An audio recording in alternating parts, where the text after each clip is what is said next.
Hello, everybody. This is my mom here, Ah, and this is a Peachy. that's your baby. Terror. That's your baby. Hers is sweet. And today we're going to be reacting to 15 scary stories. This is about a 22-minute video. Now, these stories are supposedly true. Well, let's get her done. Number 15. My friend and What the hell? I hate the thing turning it up. Alright, this is off to a terrific start. going to a party a few hours out of town, so we decided to stay at our Going to a family's party. holiday house about an I never hour went to south of parties the in party. Wichita. We arrived around mid-afternoon, and it was That was a good winter in time. a holiday town, so the Hello, area Joe. was completely empty. No other cars on the street. When we left for the party, I spent a moment deciding whether to pull the gate all the way closed. I had some trouble opening it when we arrived, and if we were getting home late at night, I didn't want to be stuck outside. I decided to shut it for security. Party was great. We got back to the house around 12:30 and the gate was open. I immediately felt on edge because not only Seems did voice I is know very I'd locked it, monotone. but I knew it Yes, couldn't just almost. blow open in the wind. Yeah. But I didn't want to make a big deal, so I was vague when my friend asked if I shut it. We Very went monotone. inside and decided to make a snack. I was wandering through the house when suddenly my friend raced from the kitchen into the hallway and virtually tackled me to the ground. She was convinced she heard someone walking around outside. We tried to calm ourselves down, but we had no cell reception and there was no one else around. Over the next half an hour or so, we sat in the hallway paralyzed with fear. So you We down to heard movie? footsteps outside and the back door being jimmied. We decided we had to leave, so we gathered everything and got ready to make a break for the car. Just as we were at the front door ready to leave, there was a huge bang in the backyard, and suddenly what sounded like hundreds of birds started screaming. We Birds. legged it to the car, ended up starting it with all of our stuff still on our laps. We hadn't even bothered to put it in the back seat. As we reversed out of the driveway, we saw someone running up the side of the house towards us. Sped the entire way home, and even once we got back to my place, I didn't wish sleep somebody at run all at me that down in a night. car. I Number wish. 14. Make When it I was easy. younger, my family What was the- extremely poor Looks like and the- lived in a very old mobile home on dude some from land my Texas Chainsaw grandpa Massacre owned. 2 with the This plate. piece of land was Remember in a he'd very like small called town out in the Shot middle Top of Sword, I nowhere, think his name was. Texas, You and take his covered scalp in with a woods. hanger. The town itself Looks was just a like him in the typical face. small country town where thought that football was a was girl king, first. and there was nothing to do but get drunk or high on the weekend. It was also the type of town, along with it being the early 90s, This place. where one didn't He's typically describing have to place worry and ain't about shit to too do much here. about locking their doors or setting an alarm. Now our trailer was a 2-bedroom, and my parents, always putting us kids ahead of themselves, slept in the living room on a fold-out couch. My room was directly connected got the to it, fold-out and my couch. sister's was down a hallway past the kitchen and bathroom at the other end of the trailer. One night, after everyone had gone to bed, my dad was woken up by the feeling that there was someone in the room. He looked around a bit and sees a large male figure sitting in the easy chair just feet from my bed. My dad quickly flipped on the light switch next to his bed and saw it was a neighbor from down the road named Carter. Carter was known to be a frequent drug user and was often in trouble with the law because of this. My dad asked him what the fuck he was doing here and told him to get out of the knocked his house. ass out. He Don't you ever look at me responded, when "I I'm can't sleeping." get out. The demons are chasing me, and your house is the only safe one."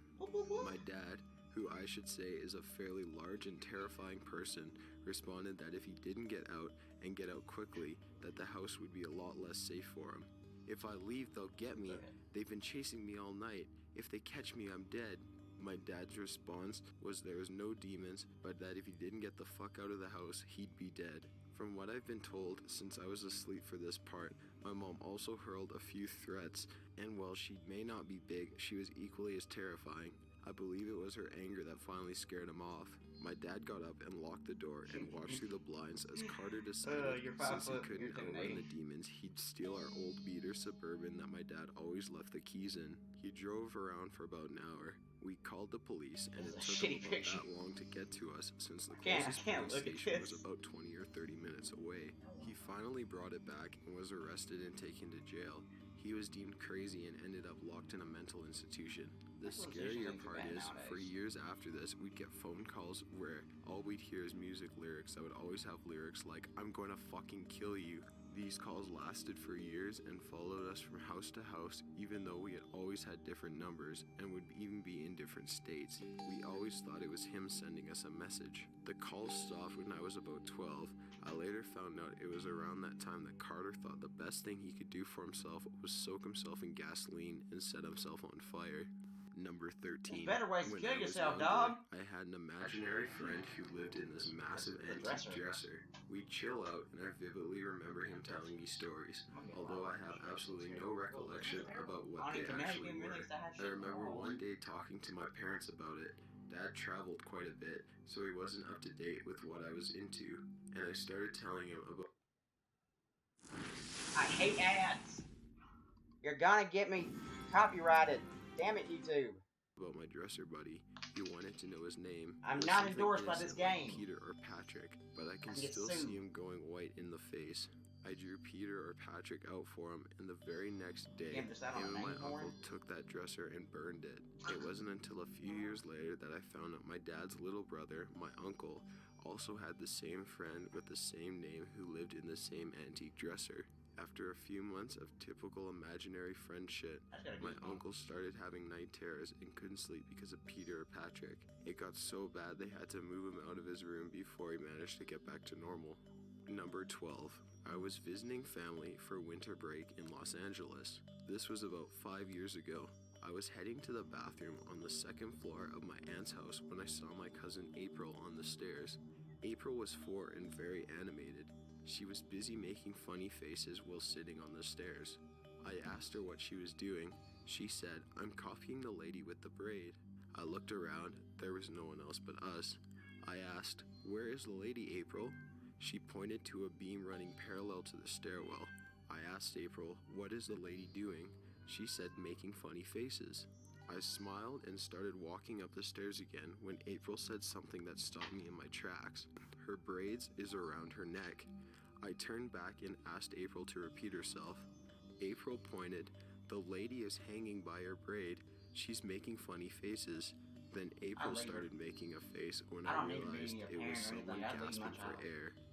Number 11. I once worked on an The Wendigo. Indian reservation, and it's late at night in South Dakota. Some friends and I are driving. One of them is native, and we are The Native discussing American folktales of the area. Suddenly, I see a white light running I'm not towards kidding the you, I'd leave road that across child. the plains, and my friend steps on the brakes. "You're doing that because you saw it too, right?" "Yup." We pull up to the area, and Nah, I there's didn't see shit. nothing Keep there. going. I have goosebumps all the way back to where I'm staying. Don't you know this That ain't night, dying I of have freaking awful horror dreams movie? about native warriors Don't trying to investigate. destroy New You York see City, something like and that? then I wake up with I'm not something getting breathing out. in my ear, I'm whispering driving to home. me. I scream my friend's name, and he looks over at me and tells me it's okay. I fall back into the same dream over and over again. I keep trying to change the outcome. The next day, my friend told me when he woke up and saw me screaming, a massive shadow was above me. The tall man, not Slenderman. This guy is different. My friend didn't want to tell me he saw it because he knew it would freak me out Well, they're even the more. same thing. Was afraid to sleep for weeks. Smudged the crap out of my room, put sage on the window still, and hung up mad dream catchers. Shit was scary, but also kind of funny. I think they had fun messing with the white girl. Number 10. This happened to a friend of mine. She told me about it a year or so ago. We'll call her Minji. Minji is in her late 20s and works as an English tutor in South Korea. One evening, a few years ago, she was tutoring a high school boy. It's in South They Korea, were so up it wouldn't studying be pretty too late and the far-fetched. buses stopped running. Being a long way from his house, the boy asked if he could crash on her floor overnight and get the first bus the next morning. Minji was very Sleep, I'm reluctant handcuffing because you to the inviting a radiator. teenage male student to stay the night didn't sound like a great idea, but he was begging her and eventually she got relented. They went back to her one-room apartment and she got into the bed while he laid a blanket out on the floor and they both fell asleep. Oh, I swear to God, if A I few don't hours if you later, wake- at maybe 2 a.m., I would the freak the boy fuck wakes out. Minji If up. I ever woke up "I'm and really somebody was hungry," staring he at me. says. "Let's go get some food." Minji opens her eyes and looks up at him in disbelief. "Food? Now? It's 2 a.m. Go back to bed." But the student insists. "No, I'm so hungry. Let's eat something now." She tells him that there's some ramen in the kitchen and he can fix himself some. This doesn't satisfy him. He doesn't want ramen. There's a 24-hour place just down the road. Let's go there. Eventually, after several minutes of persuasion, the boy gets Minji to come with him to the restaurant. They leave the apartment and head out, and as soon as they're on the street, the boy turns to Minji and says, "I'm not hungry. I woke up in the middle of the night and looked under your bed. There's a man sleeping there." They call the police and discover that a homeless man had been living in Minji's apartment, sleeping under her bed for over 2 months. The boy only saw him because he was lying on her floor, so had a clear view under the bed. The police arrested the man, and thankfully there You were better no thank other that dude issues. every damn day of your Exactly. life. One of the creepiest things I'm like, that's sir, ever you happened want- to what do you want to anyone I eat? know. You Number want to go 9. Denny's? When I I'll was take a wherever you want child, to go. we would Hey, frequently free get rent on me. calls for a woman named Oh, Tanya. damn. Didn't seem like a big deal. I want to assume there's She no had the survivors. same last name as us, although it's quite a common one around here. When we That's moved why I take the across shit the out from under my city bed. in You ain't sleeping under that bitch. Go to Damn it to Wix.com hell. and create a professional website Blah, for blah, your blah, blah, business. blah. phone book stopped being the go-to for finding someone's number, the calls for Tanya gradually stopped. Those days seemed to have ended, and we carried on forgetting about the mysterious Tanya. It was about 4 years You ago used to that call she us for popped other up in our people. lives again. I was driving home from work one afternoon and was greeted used to by show a up to our pretty house grisly looking for car other people. wreck that turned to my house.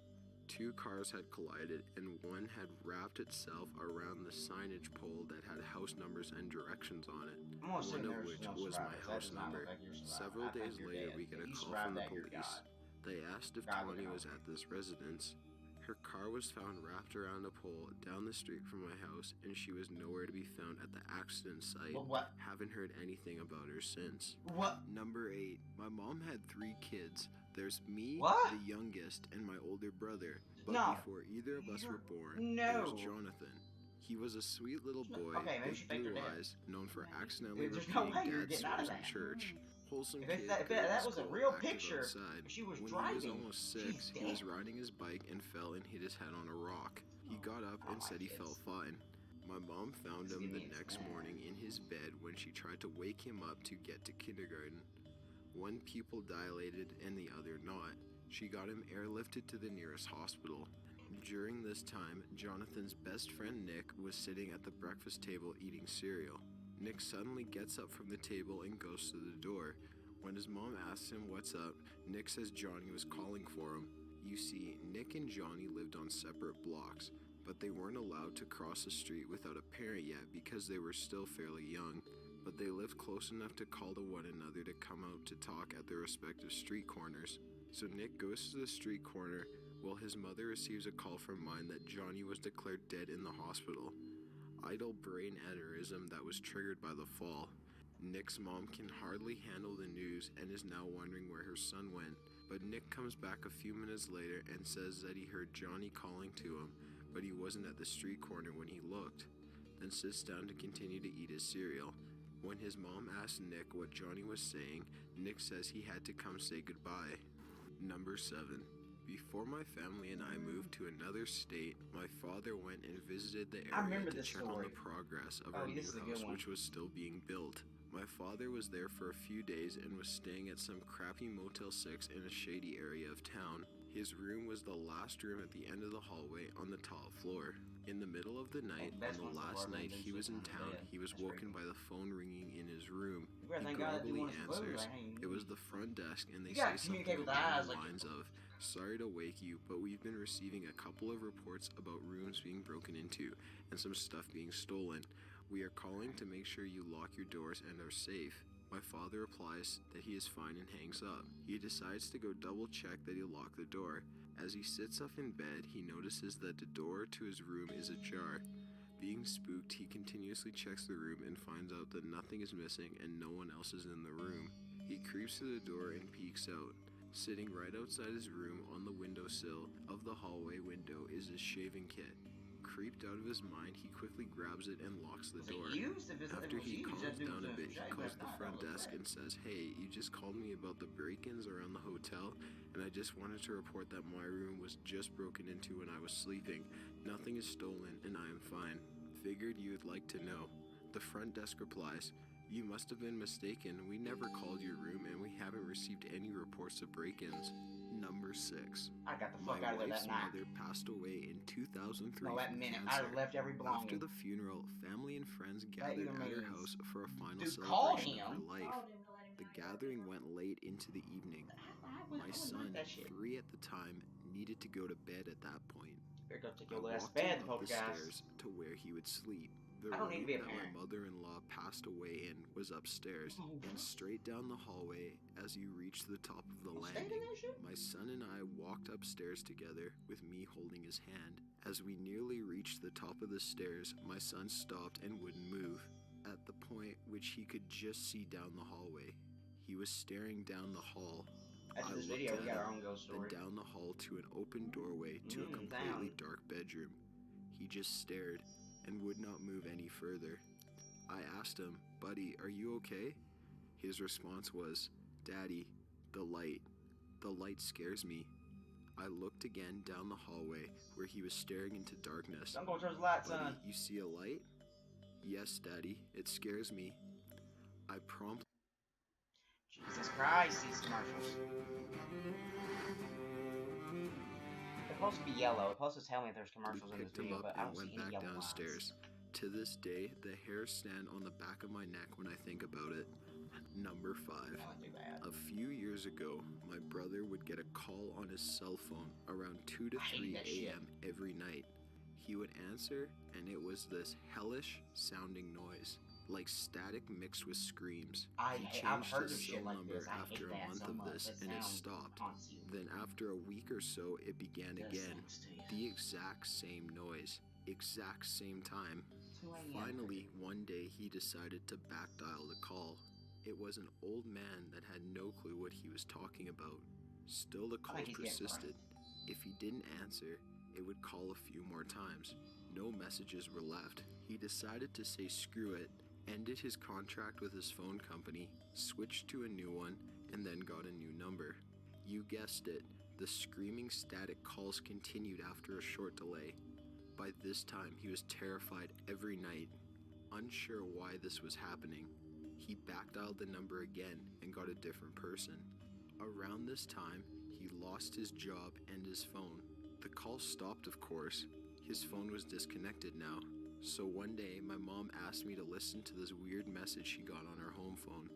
It was the static screaming. We showed my brother and he was freaking out.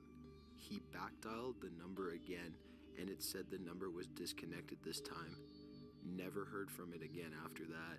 Number 4. They hate My calling me. grandfather told me this story I'd about ghost their how ass. one time he was sitting in a chair That's good in about front iPhones. You of can the block house numbers now. when he heard his wife repeatedly calling him from inside the house. The thing is, my grandmother passed away a few years ago before that, but he told me the voice was so pressing that he actually got up to look inside the house. And as soon as he got inside, he heard a loud crash behind him and turned around to see that the chair he was sitting on moments ago had been crushed by a cast iron gutter that fell on it. If he didn't come inside the house, he probably would have been seriously injured. Number 3. Oh, hell I no. was born, my father and mother had a small apartment together. My mother told me once she went in the basement and Wow. saw a woman standing Ew. at the base of the steps, just staring up at her, and then she just like that. vanished. Then my father was in the shower, one with a sliding glass door that you can Don't barely drop the make cell out phone with what's the on ghost the in the other shower. Don't side, do that shit. when a large figure walked up to the other side of the glass Ah, hell and no. banged on it, making it blow out. My mother found him in the fetal position in the shower, covered in glass, and no one was around. The last one made the Some move. shit I do, that's damn He near rapey. confirmed it happened, but doesn't like to talk Take about your it. ass, take your ass He's a shut in the shower. relatively tough dude, so for something to scare him that much means a lot. I ever Somewhere look in the in shower and between somebody those bigger than two me tapping on that occurrences, shit, I'm they gonna go came with fetal home position to find too. absolutely I just everything know I'm moved over everywhere. about an inch. They realized this because they're not very good at dusting. Number 2. Around Somebody was the in the time house. I was 19, I was deployed to Iraq. My unit So worked with somebody broke bombs, into their and house, saw the honestly, guy in the I shower, didn't just know went, how "Hey, I man." made it home intact. About I halfway went through in my fetal tour, position, I've the been Red crying, Cross notified my I've been unit sobbing, that my father I've was been- terminally ill. I'd be in Within the a week, hashtag Me I Too was on a movement. plane to the States. Uh, Now, my dad being ill was something I had grown used to. He was strong though, and I never expected to actually lose him. Possessed. I lost my mother when I was 7, and my father's lungs had collapsed See? shortly before then. He was on oxygen and needed a wheelchair to go anywhere. Medication by the handfuls were needed every few hours. He gained weight from limited movement, developed diabetes, and had already beaten Damn. cancer once. I never expected to lose him and wasn't the type to ever give up. Motherfucker went through I a lot. arrive home, head to the hospital, and he assures me he's fine and they're overreacting. I visit him every day I'm there, but he tells me he'll be fine by the time I get home for good. I reluctantly go back overseas. I call the hospital whenever I have a few minutes of free time and we're near a call center. My deployment finishes and he kept his promise. He comes home from the hospital because he says he doesn't want to die there. He gets worse and goes back. The family all visits, but we know he isn't improving. One day, I'm at home and the phone rings. It's an unknown number, so I don't answer. It goes to the answering machine, and a very raspy voice mumbles, "Call the hospital." It's my dad. I grab the phone, but he had already hung up. So I call. They tell me he's been intubated for the past couple hours, and he's starting to go into cardiac. To view the city, we need to get I a hate route. this so much. Next time I'm fast forwarding through He's everything. non-responsive, Next time and we do need shit to like come to this. say our goodbyes. I argue that he just called me, and she says that's not possible. They've been working on him for some time now. I hung up and told my Wanted to family be with the him when he news. died. My sister and I stared at the answering machine. We played the tape again and again. This was the last time I heard my father's voice. I'm a skeptic. I don't believe in the paranormal or ghosts, and I cannot come up with any logical explanation. I still get watery-eyed thinking about it. Number 1. It was near Halloween time when my friends and I were telling ghost stories. My friend said she was going to tell a story about her parents' first date. She said she didn't like telling the story since it was actually true, but we prodded her on. To cut to the chase, the parents had spent a nice, if awkward, first date, and around the time they would have said goodnight, the male in the situation, my friend's dad, suggested they go for a midnight hike up Provo Canyon. He apparently knew the place since he had done a fair amount of rock climbing in the area. So the two drove up the mountain of the canyon, got out of their cars, and started hiking under just the light of the stars since it was a new moon. At some point, the male starts getting a bad feeling since the pathway ahead, which would pass under some trees, would be dark, and because it was getting to be quite late, he ignores the feeling and presses on. In Wasn't later nothing creepy being in rehearsings the of woods the at night. story, I used to go. the female I used to go would say raccoon that hunting. she had the same And being in feeling the woods at at night what is was just like a probably totally the different same feeling. time, though Like she being in didn't the know the woods during trail the day like is he alright did. because you A know minute nature, later, but at the night feeling it comes just back gets to the weird. male. He ignored it again and started walking a bit of the way into the trees when his foot hit something soft in the middle of the path. Under the trees, it was too dark to see what the soft thing was, and the feeling came back stronger than ever. Instead of finding out what his foot had bumped into, he and the female both agreed to hightail it out of there. Years later, after being married for some time, they were watching an interview with serial killer Ted Bundy.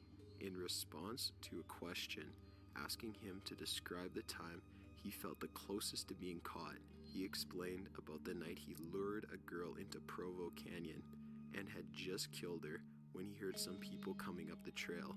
He explained how he just hid in the trees just in time, only to watch some guy walk right into the body and for some reason just to turn around and walk away. Got an idea for a top 15 list? Be sure to leave it in the comments That below. was fucking Be sure to crazy. subscribe for Here's your sign. Stay your ass at home. Alright, so what would be our ghost story? You used to work at haunted. You used to work at the college. The college was haunted. But I think the only one I was ever there for was town.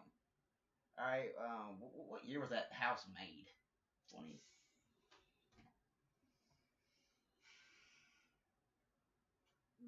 40s. Yeah. So we used to live. We live in the same town. We always have.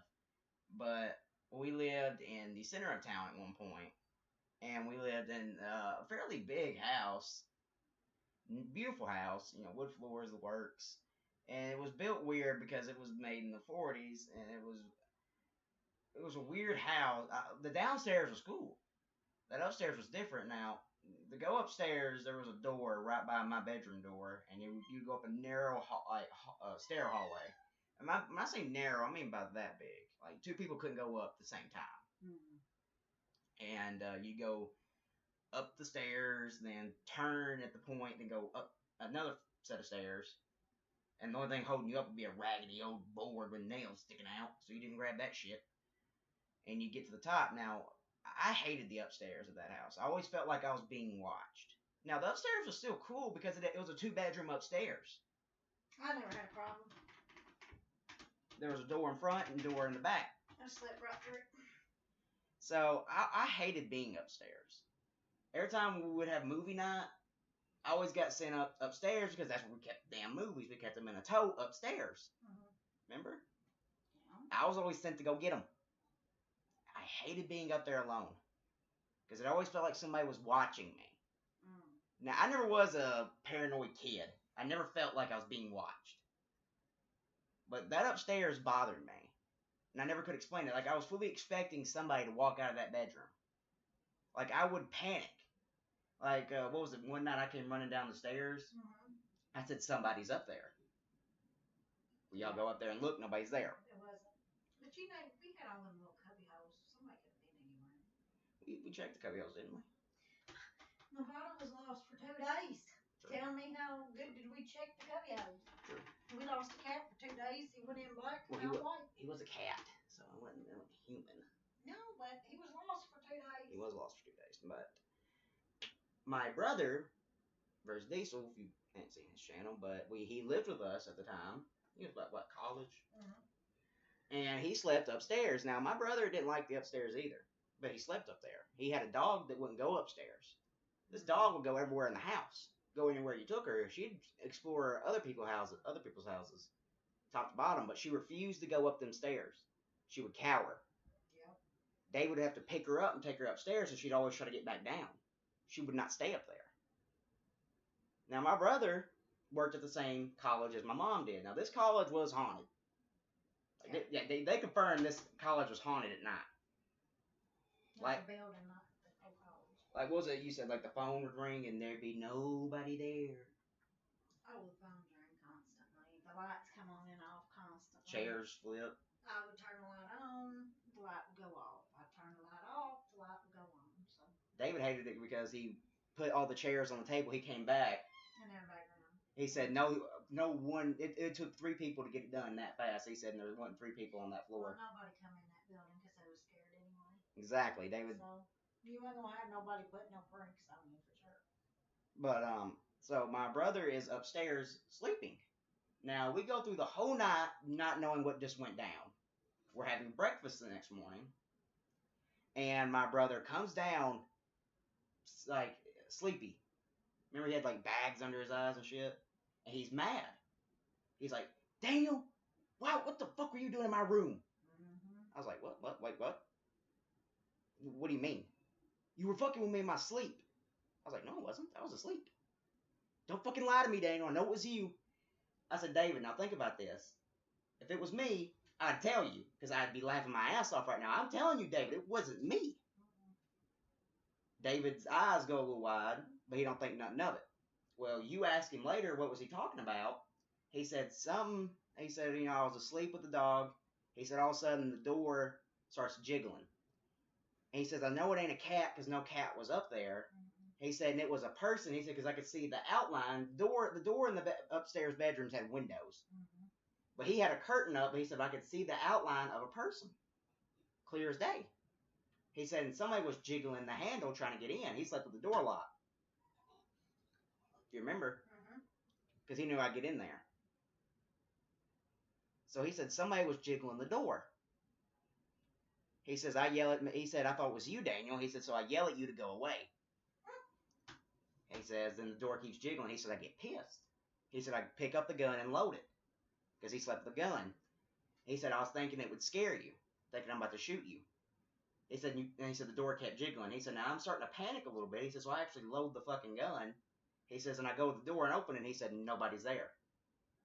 He said, there was not a soul up there. He said, the door was closed. Nothing was moved. And there's no way you got down that quick. And David looked at me after telling the story. He said, now tell me, you little son of a bitch, did you do it? I said, David, I was like 13, 12 years old at the time. There's no way you would have got down that I was stairwell. I was a clumsy child. Look at this child. I was a thick, clumsy child.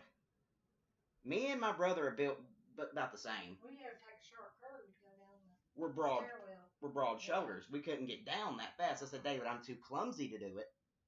I said, and I'm too broad shoulders to be running down. I said, I couldn't have done it. I said, if I would have went to run down those stairs, David, I'd have failed. And I proved it to David. David said, okay, get up the stairs and you try to run down fast as you can. I failed. Literally failed trying to get down like 3 times. So that debunked me as a suspect. It could have been Mom because you had just hurt your hip. Mm-hmm. You had just fell and hurt your hip, and David knew it could have been you. I couldn't got down the stairs that quick. And the only other person was Dad, and he was too damn tall. Mm-hmm. Now he couldn't. He always hit his head. You heard him coming up and down. Yeah, and he was heavy-footed too. Mm-hmm. David said whoever jiggled the door was light because they never made a sound running. David said that's what freaked him out. He says, I saw the shadow until I got close to the door. He said, then it disappeared. He said, but I heard nobody running. He says, and he said, Daniel, you tell me right now, are you fucking with me? I swore to God I didn't do it. I swear to God to this day I didn't do it. Nope. And that day, David moved from the upstairs to the downstairs. Y'all took the upstairs. Mm-hmm. David said he wasn't sleeping up there no fucking more. Right. Because David was like me. He always thought the upstairs was creepy. Mm-hmm. But to this day, if you ask David about it, he'll tell you he thinks it was somebody fucking with him. Yeah, but it wasn't us. It wasn't me because I was not agile enough, and I was too big. Like this hole is this big, folks, and I was the same size now. I was a thick kid. I was broad shoulders. To get down those steps that fast, I'd have to turn at an angle, and I wasn't agile enough to do it. I couldn't have done it. And I told David, I said, if I would have done it, I'd have told you by now. I'd have been laughing about it. Mm-hmm. I'd have told you how I did it. I said, but David, I'm looking at you dead in the face and telling you it wasn't me. And didn't you confirm I was asleep? Yeah, he was. Because it was like one of the few nights I actually slept. Yeah. And you were checking on me. And David was like, did you do it, Mom? You're like, how am I supposed to do it? Remember, you could hardly get up and move around, let alone run. Right. And Dad was too damn tall. He'd have knocked himself out trying to get down fast. He had to duck his head in and slowly walk just to keep from falling. Yeah. And Nene was too old. Nene was like, what, 50s? She wasn't getting down them stairs anytime fast. She was in Uh-uh. her 60s. Well, yeah, 58 probably. Yeah. Come on, Peachy, you going with your mom? So, that would be our ghost story. So, I was always right. That upstairs was haunted. It was, yeah. They said a woman died there. And to this day, David hates that house and he hates upstairs bedrooms. David swears this day, because Mom asked him later, were you dreaming this? He said, no, I was wide awake. He said, I remember the feeling of the gun. He said, I remember reloading it. I remember getting out of bed. He says, I remember seeing somebody. He said, but it was weird. He said, because it wasn't exactly the height of Daniel. He said, they were a little bit skinnier than Daniel. He said, I thought it was Nene. He said, then I realized she's like 58. She ain't getting down them damn steps that fast. He said, I knew Mom couldn't do it. He said, I knew Dad couldn't do it. He said, so I just had to assume it was Daniel. Right. He said, but I swear, guys, it was not me. No. So that'd be our scary story. Peace out. Thank you all so much for watching, and we'll see you in the next video later on this week. Bye. Bye-bye.